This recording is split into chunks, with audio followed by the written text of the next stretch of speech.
Hello students, this is the 7th video lecture of chapter 3 Plant Kingdom, class 11 Biology.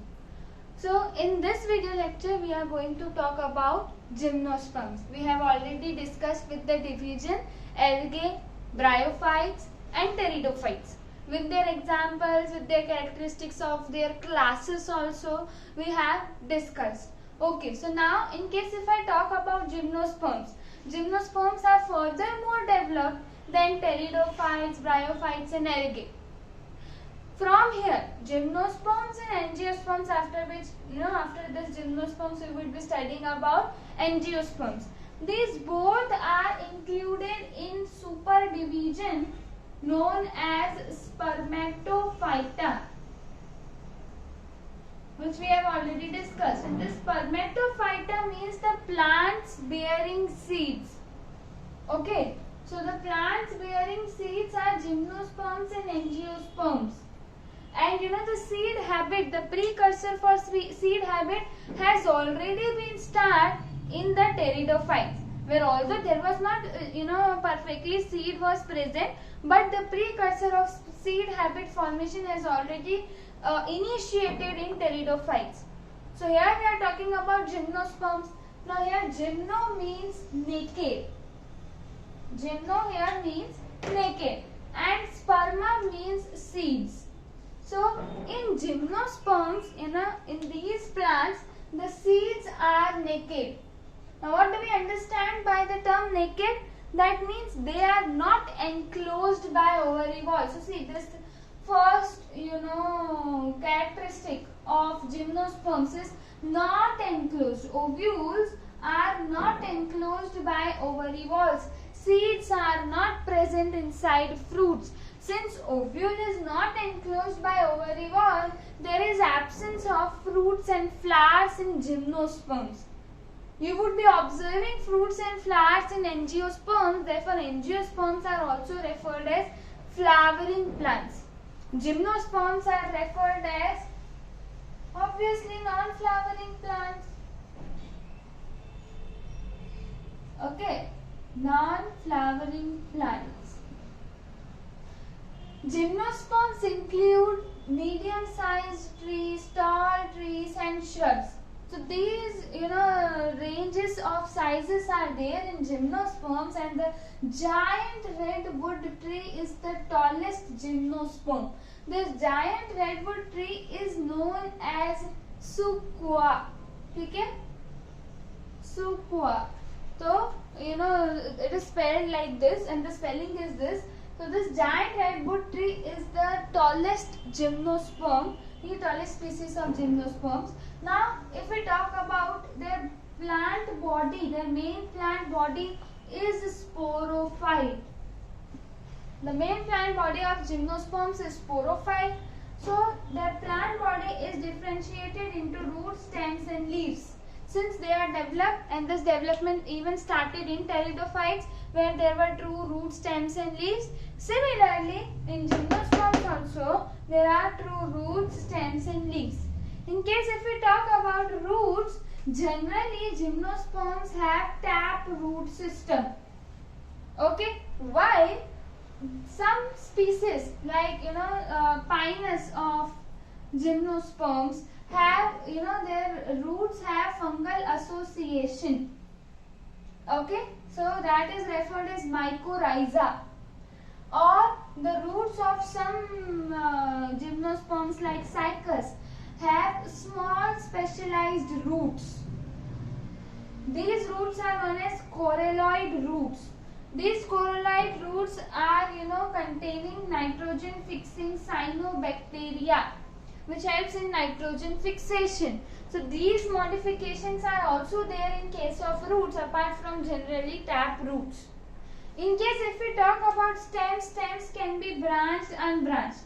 If the stem is branched, is mainly seen in Pinus and Cedrus, and unbranched in case of Cycas. There are many more examples, but these examples you have to remember as it is mentioned in textbook. Now if we talk about leaves, leaves can be simple or compound.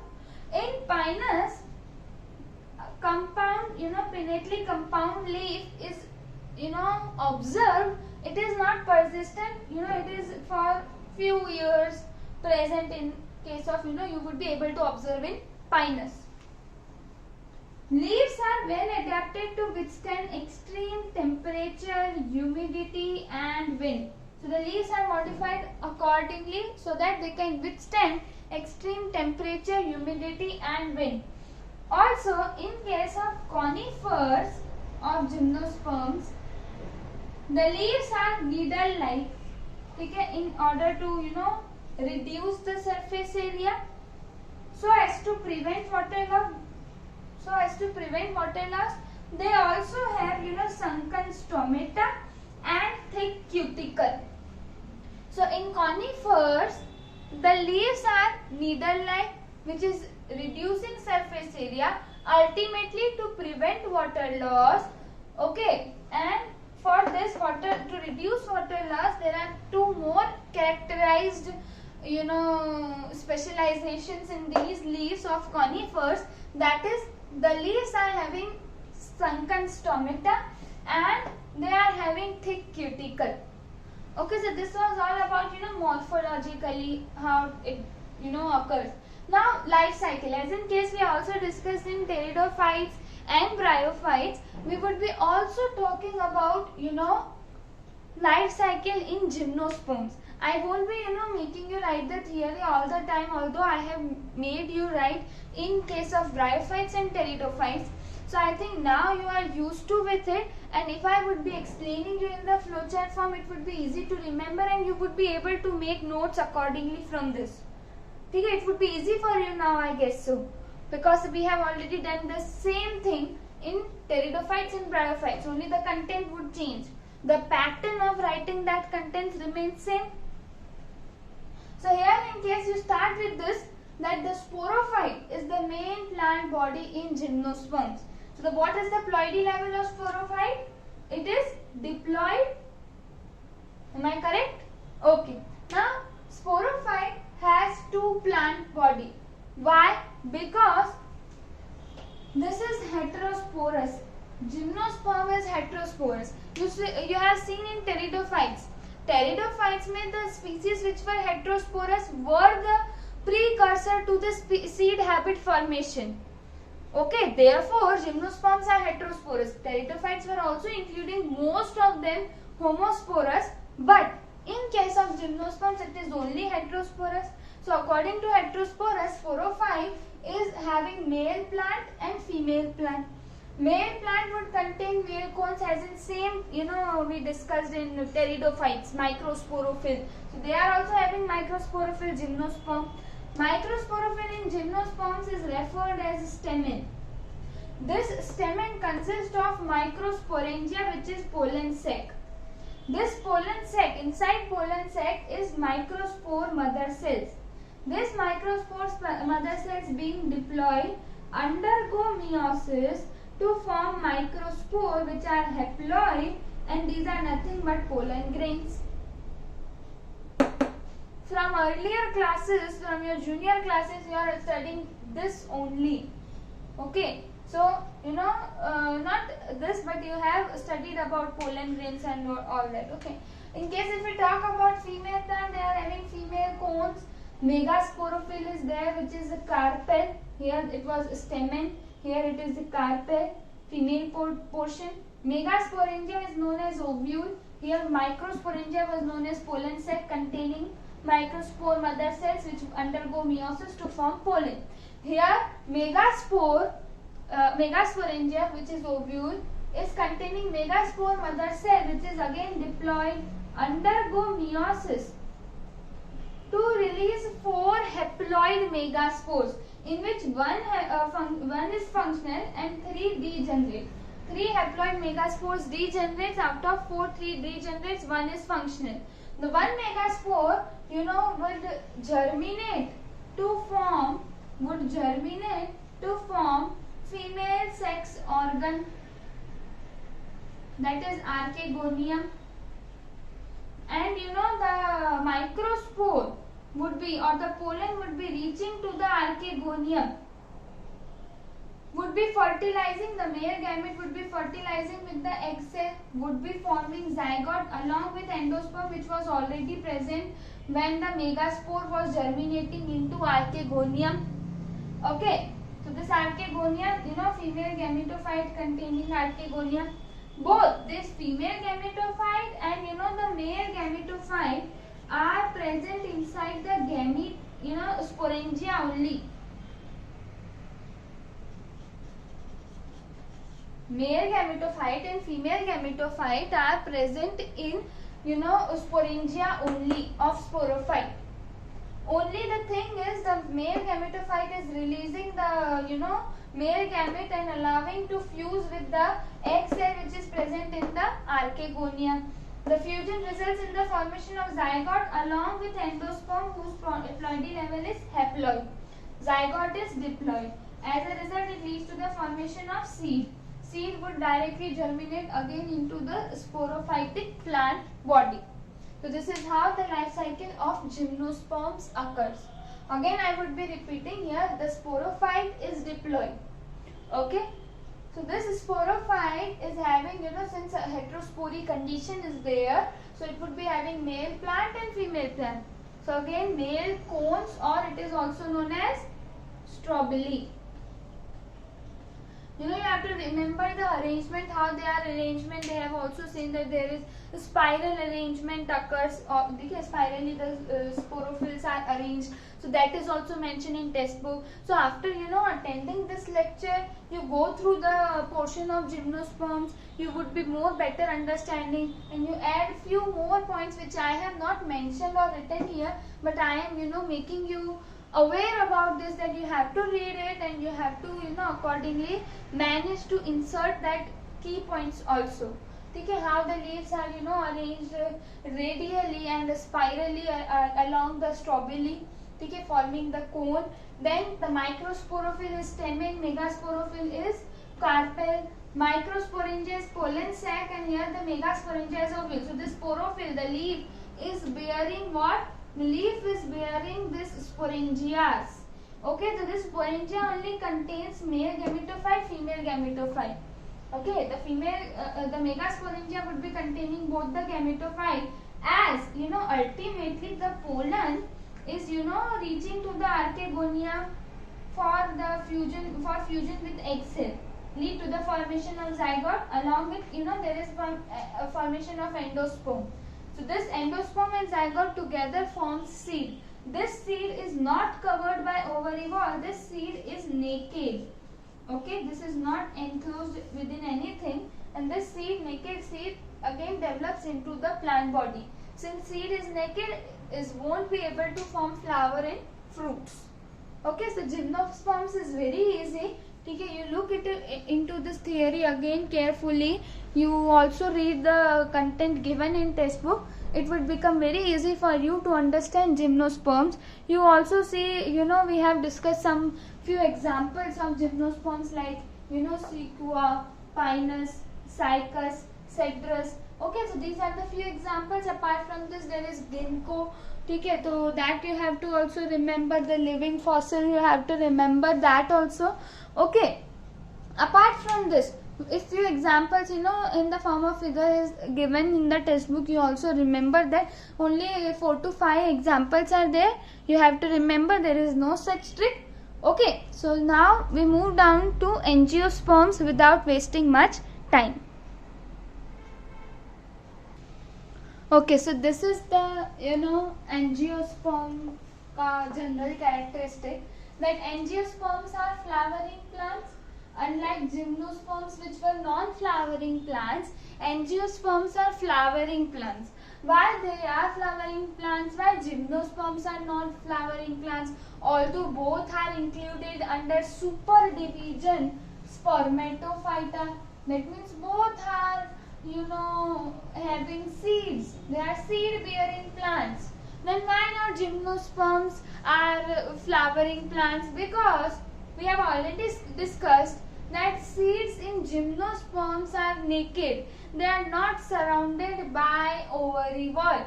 Here, pollen grains and ovules are present inside special structures called flowers. as seeds are enclosed by fruits. Okay, so therefore angiosperms are flowering plants while gymnosperms are non-flowering plants.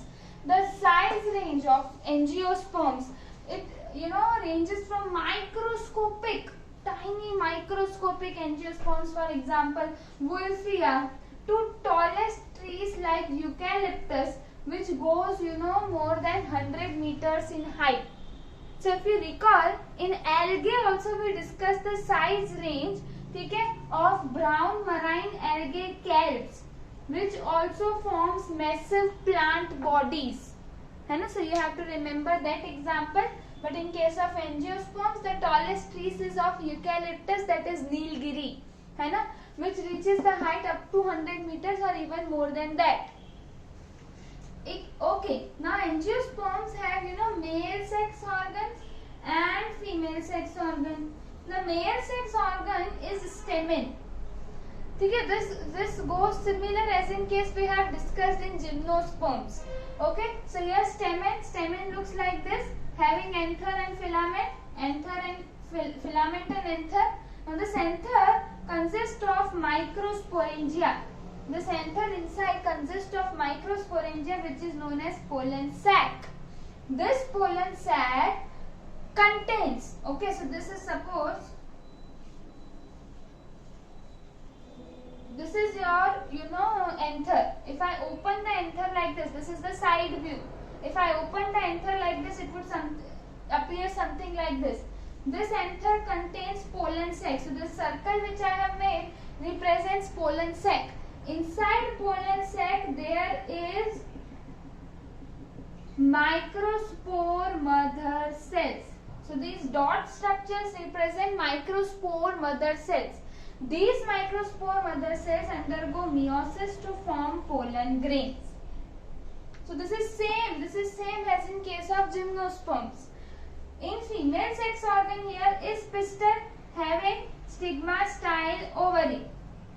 Okay.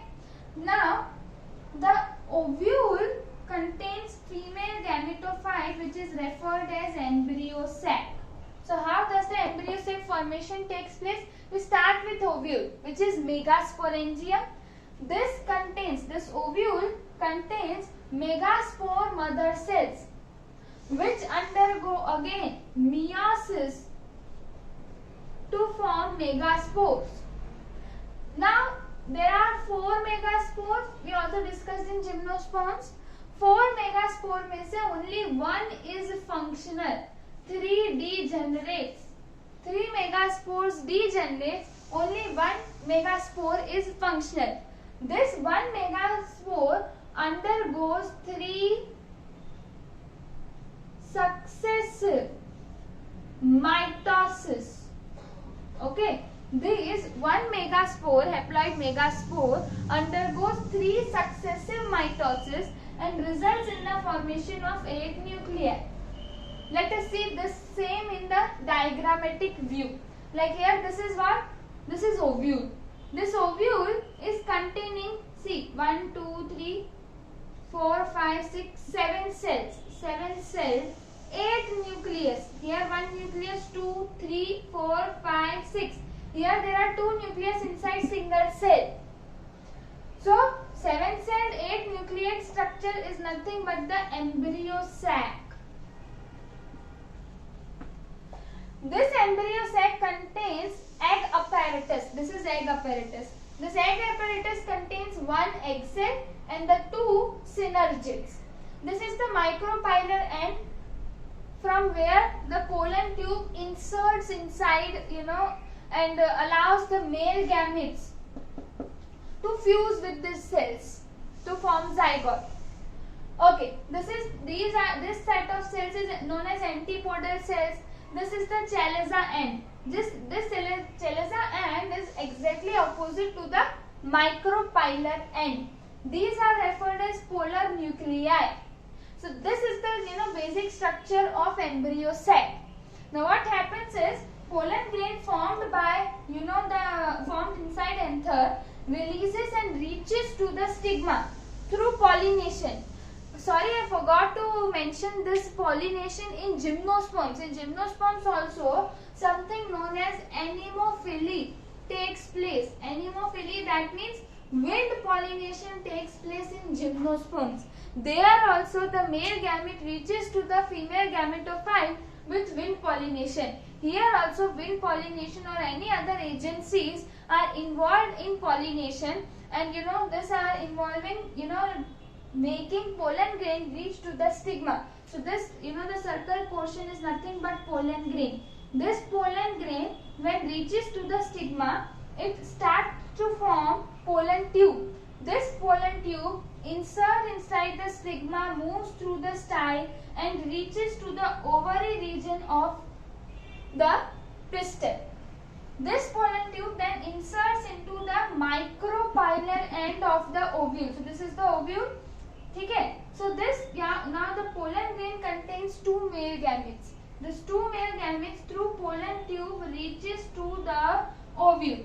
Okay. So I would be showing you here what happens is, okay, suppose this is, I would like to draw it again to make you show clearly what happens.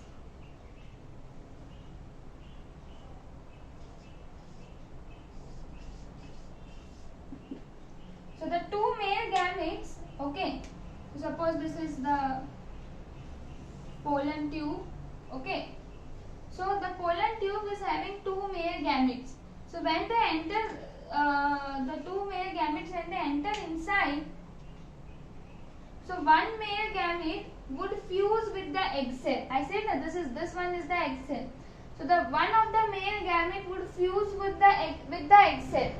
This is the fertilization, true fertilization, or syngamy, or you can say syngamy, true fertilization. The another male gamete, there is another male gamete, it fuses with polar nuclei and it leads to the formation of primary endosperm nucleus. Okay, so there are two fertilization taking place.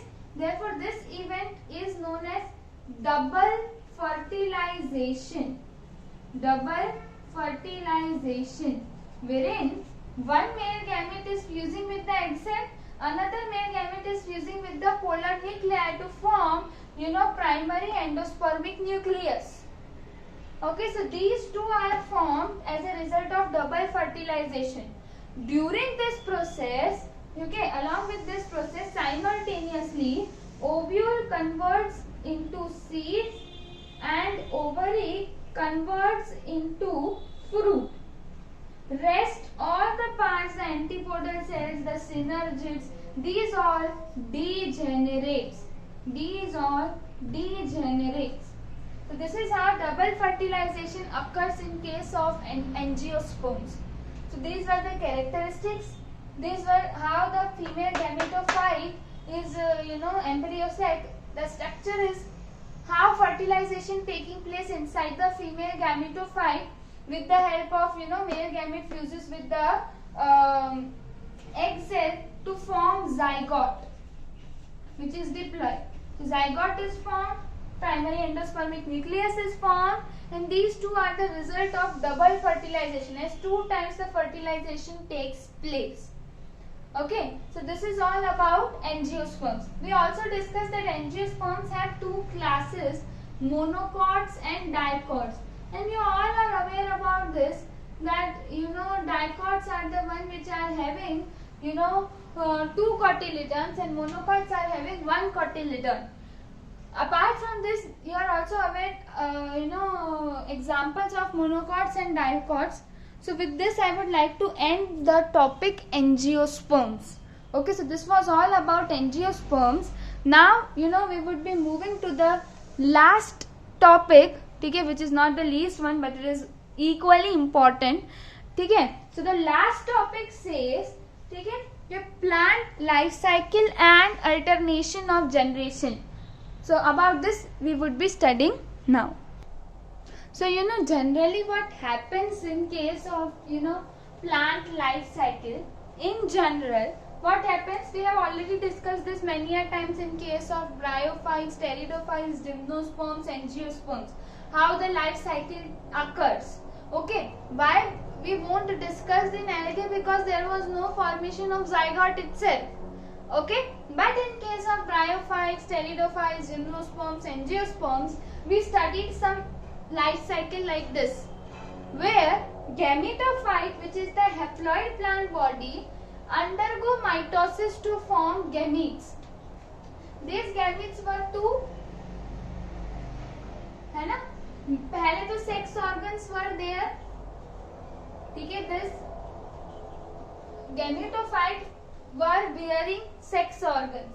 These sex organs, respectively were forming female gametes, which was generally egg cell, and male gametes, which varied from bryophytes having antheriozoids, pteridophytes having antheriozoids, gymnosperms and angiosperms having sperms. Okay, so that we discussed. These two then fertilized to form zygote. So these were haploid. As gametophyte was haploid. Then this zygote undergo mitosis to form sporophyte. Because sporophyte is diploid plant body, for zygote to form sporophyte, it should undergo mitosis. If it had undergone meiosis, it would lead to the formation of haploid plant body, which we didn't want this at this stage.